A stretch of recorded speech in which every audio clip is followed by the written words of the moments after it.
Assalamu alaikum viewers. This is Roshan Mohammed from Roshan's Delights. We are back with Nadir.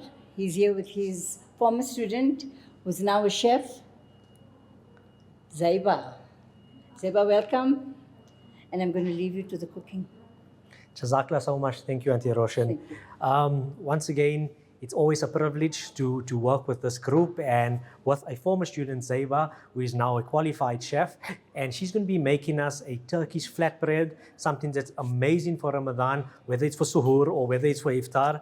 And, coupled with that, you can see the inspiration of travel, not to mention the jasmine fusion culinary tours that we do. Last year, we were fortunate enough, and she was one of the students that joined us to South Korea.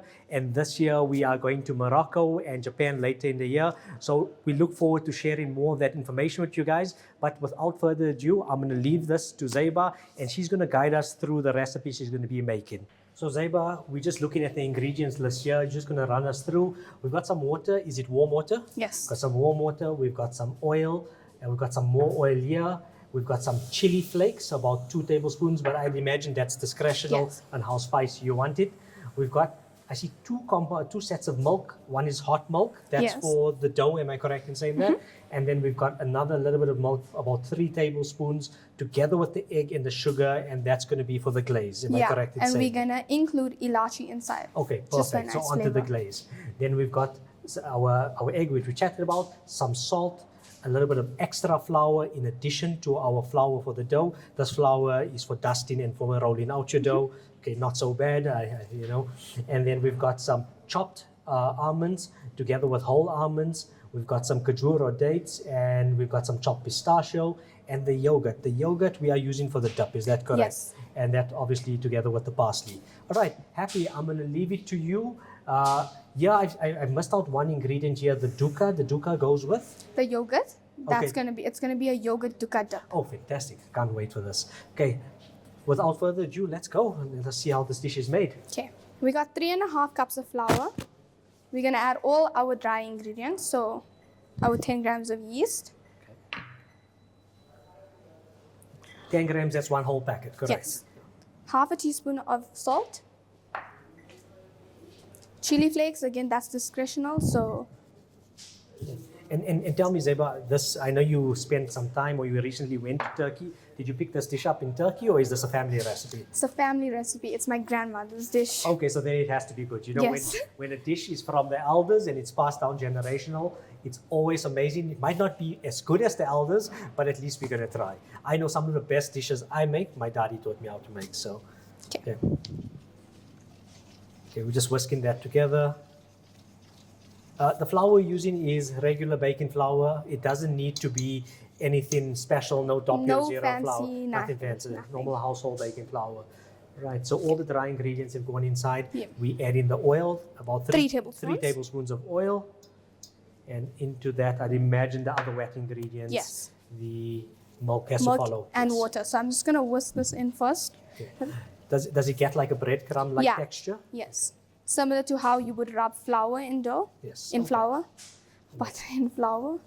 Okay, well, that makes sense because when you add Yeah. butter into flour, that's the fat incorporating, and now we use oil as the fat here. Yes. Perfect.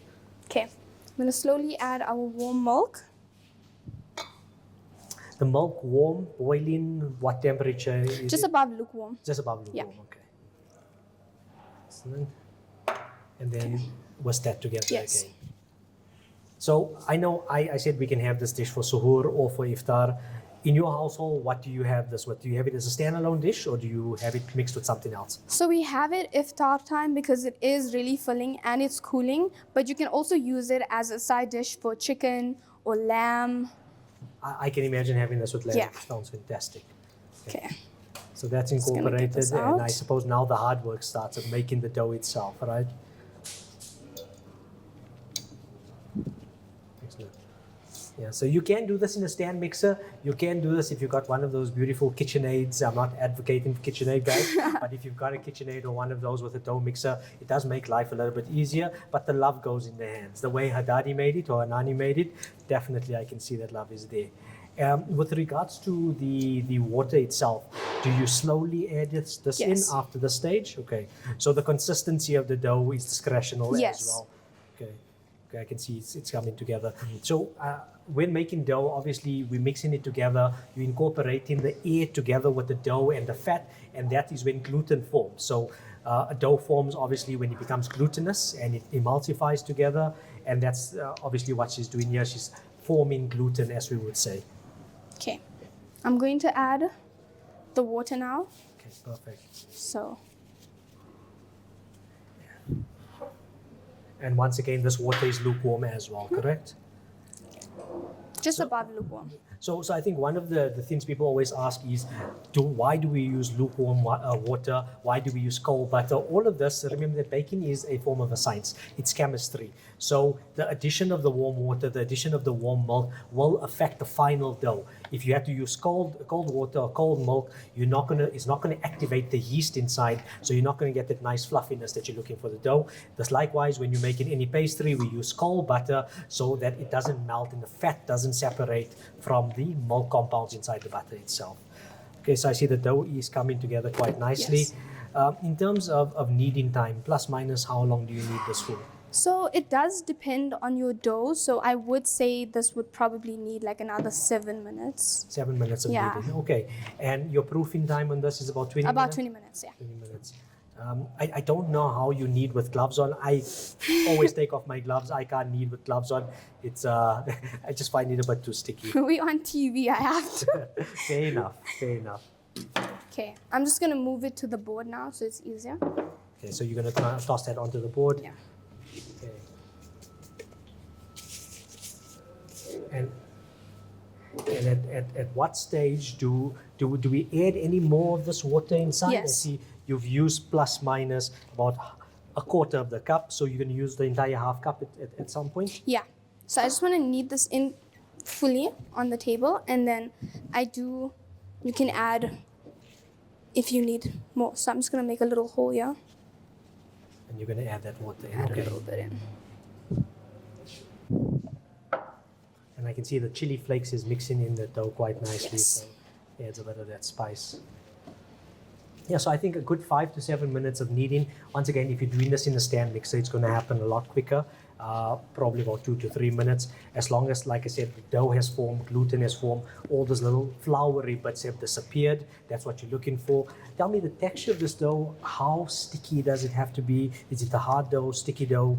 What is the final texture that we're looking for? So it would be something in between because the milk does Give it a bit, Yes. a bit more of a softer so texture. softer texture, yeah. So almost like a pasta dough. Basically. A pasta or pizza dough. Yeah. So Zeba, I think that dough looks like it's ready. We've been kneading it for about 7 minutes now or so, and it's got this beautiful bounce back, as we call it, almost similar to a focaccia or pizza dough. At that stage, you know it's glutinous, you know it's ready, and I think the next stage is to get this ready to proof. Yes. Okay, so So we're proofing it in the baking pan? Yeah. Perfect. okay. I have some olive oil that I'm gonna brush in the pan so it doesn't It stick. doesn't stick, okay. And then tell me, we're going to let this proof for about 20 minutes. Our toppings, do we put it now or do we put it after the first proof? No, the After topping is gonna go after we glaze it. So after we proof it first, Right. I'm gonna glaze it and then I'm gonna put the toppings and then it's ready to go. Perfect. Okay. So in terms of the olive oil, about a tablespoon, 2 Yeah, tablespoons? just enough to brush whatever Make or sure to it doesn't coat stick. whatever you putting your dough in. Okay, fantastic. It can be made in a normal baking tray as well. Doesn't have to Yes. be one of these cast iron pans. Okay, so you're just pressing it I'm down just to the pressing it. entire width of the Nothing pan itself. fancy. Nothing fancy. But it's hearty and it's delicious. That's all that's important, right? You say not fancy, but I beg to differ. Okay. And you just want to tuck it in all Yeah. the corners. Okay. When we proofing it, are we covering it? Are we leaving it open, covering it with a cloth? Yeah, so you can put a cloth, you can put a packet over, Okay, cling wrap, anything to create a anything, bit of that, to keep yes, that moisture to keep in the and heat in as well. Keep the heat. Okay, Okay, that makes sense. Okay, so now this is going to be proof for 20 minutes. 20 minutes. And then we'll be ready to put in the toppings. And after that, it's going to bake for another 20 to 25 minutes. So Zeba, this has been proofing for about 20 minutes now. and we're ready to start with all our toppings. You can see we've got this nice, beautiful consistency on the dough. You're going to be making the egg wash, am I correct in Yes, saying the that? glaze. I'm going to help you. I'm going to cut up your parsley, your dates, and your almonds. Let's do this.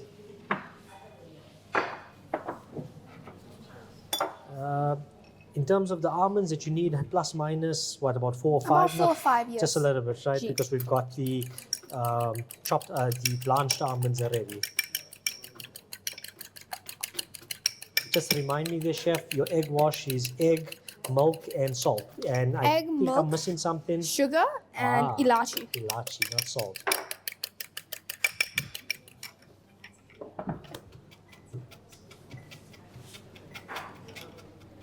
Okay. Just a bit. Parsley is just the garnish, correct? On top, Yes. not too much of that. I just added some milk in to water it down. Okay. And then I'm going to add my ilachi. And guide me on the dates. How many am I cutting? 3 to 4, is that fine? Yes, that's fine. Okay, perfect. Just nice little thin slices. I don't suppose it matters what type of dates as long as it's soft. So Ajwa is my favorite. Ajwa so, your yeah. go-to, okay. So I'm a sukari fan, but yeah, Ajwa just as good, I guess. I'm just going to add some sugar to sweeten this up, the egg wash. Okay. Just a little bit. About half a teaspoon? Yeah, yeah, yeah. Half a teaspoon inside, okay. Because the dates already give it a Give it a bit of the Yeah. sweetness. Okay. And you're just going to brush that on, Just gonna on brush top, it on. top. Excellent. Okay, so it's a glaze first and then the toppings, correct? Okay, glaze that. Okay. In terms of the amount, just a light glaze, heavy glaze. Just a light glaze. And that gives you that nice golden texture Yes. that we're looking for in our bread. And then thereafter, we're going to bake 20 to 25 minutes. What temperature are we baking on? 180. Okay. And I can't wait to actually see how this comes out. Makes 2 of us. Fantastic. So, okay, got a nice even glaze throughout there. Is there any specific order that the toppings are going in No. on? All right. So, can I assist you with this? And you can go with those guys. So I'm just gonna- Thank you. Nice generous spread of this all over the I'm gonna place. add the pistachio for some color. Pistachios, that's my favorite nut. Doesn't matter what it goes on, just tastes amazing. I see you brought some chili flakes. Are you going to put some chili flakes on top of this as well? You know, as Indians, whenever we are. I hear you. A bit of spice, a bit more flavor. I think the color more than Yeah. anything else. And we've got some parsley here, which is going to make it pop completely. And then just adding badam flakes. And of course, the rough badam as well. Oh wow, that looks yummy. It's not even baked, but it looks yummy already. So, excellent. This here is now going into the oven for 20 to 25 minutes at 180, and we'll see you guys when this is done. So we've had our bread baking for about 25 minutes. This beautiful Turkish bread. Zeba, tell us a little bit more. What's inside that yogurt? So in the yogurt, we have a Middle Eastern spice called dukkha. Right. That's Mixed with the yogurt. Mixed with the and yogurt, Just, yes. just purely as a dip. Like I said, you can use this as a starter. It can be a main. It can be had with chicken or lamb or anything else, any other protein of your choice. But as it is, absolutely amazing for Ramadan, cooling for the stomach. Auntie Roshan, give us your opinion. You've been in this industry for absolutely ages. Tell us what you think about a dish like this. I think it's amazing because you can have it with your halims. That will be perfect, I think. And it's different. It is I different. love your food because it's different. You know, you've brought in so many countries into one I think space. I think the amalgamation of Middle Eastern, a bit of Italian, you can see with the parsley on Yes. top, the kajur definitely that speaks Ramzan, shouts Ramadan, and the yogurt also very cooling. Absolutely. So well done, Zeba. We look forward to tasting this later. And from our side, yeah, we're just proud of you as a chef. Thank you, Zaiba. You were great. And thank you, Nani. Jazakallah Roshan once again. Assalamualaikum.